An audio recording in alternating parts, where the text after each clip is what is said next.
দেখতে পাচ্ছেন আমরা সেই খৈয়াছড়া ঝর্ণায় দ্বিতীয় স্টেপ, দ্বিতীয় ধাপ যেটাকে বলে, সেই দ্বিতীয় ধাপের ঝর্ণায় চলে এসেছি।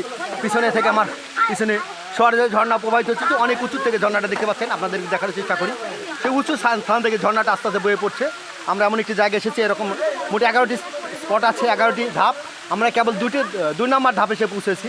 এমনিভাবে আমাদের আরও 9টি ধাপ অতিক্রম করে সেই 11 নম্বর ধাপে পৌঁছাতে হয়তো পারবো না।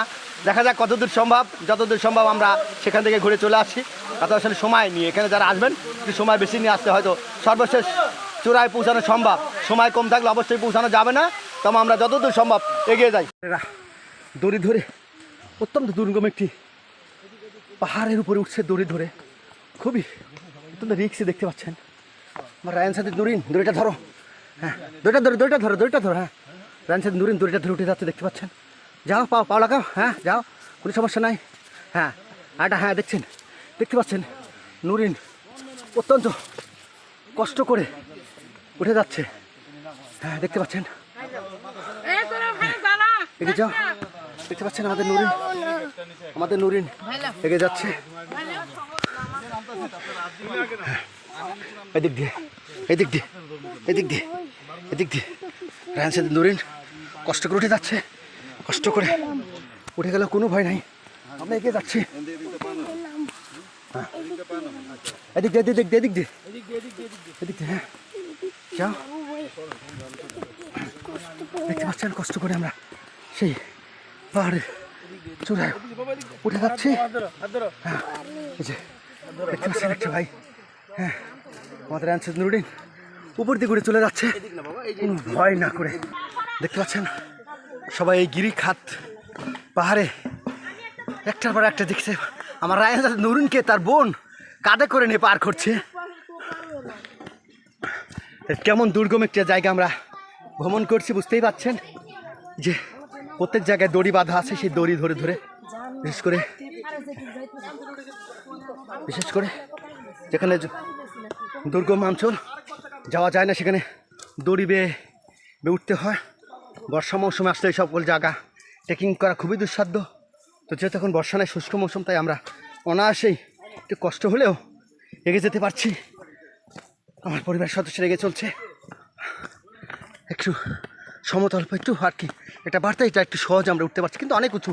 আপনাদেরকে আসলে পাহাড়ে আমি কত উঁচুতে আছি বলে বোঝানো কঠিন। আমরা এমনিভাবে আস্তে আস্তে একটির পরে একটি এরকম 7টি ধাপ আরও অতিক্রম করতে হবে আমাদের। যাই, দেখতে পাচ্ছেন আমার ছেলেরা উঠে যাচ্ছে, কষ্ট।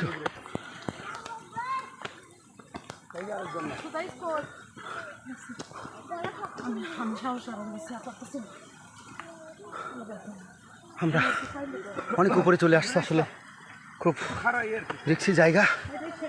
আমরা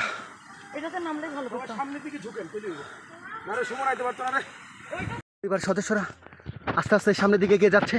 অত্যন্ত দুর্গম অঞ্চল, অত্যন্ত দুর্গম। হ্যাঁ আমার ছেলেরা এগিয়ে যাচ্ছে, দেখতে পাচ্ছেন অত্যন্ত দুর্গম। এমনিভাবে আমরা সেই মূল স্পটে চলে যাব, অত্যন্ত দুর্গম একটি জায়গা, সেই জায়গাটা আপনাদের দেখাবো।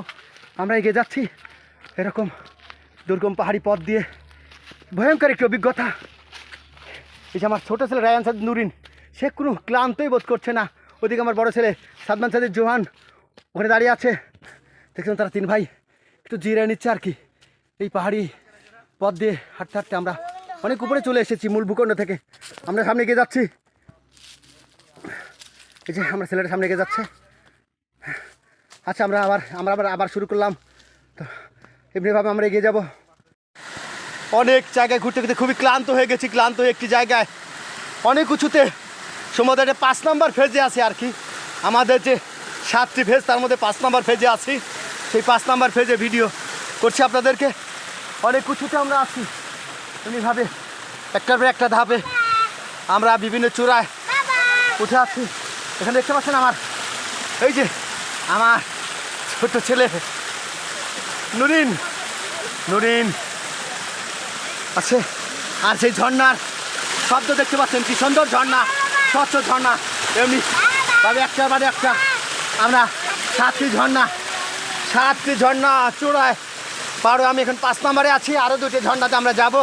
আপনাদের কাছ থেকে দেখাচ্ছি, আপনারা দেখতে থাকুন এবং আমাদের সঙ্গে থাকুন এই সুন্দর জায়গা দেখার জন্য।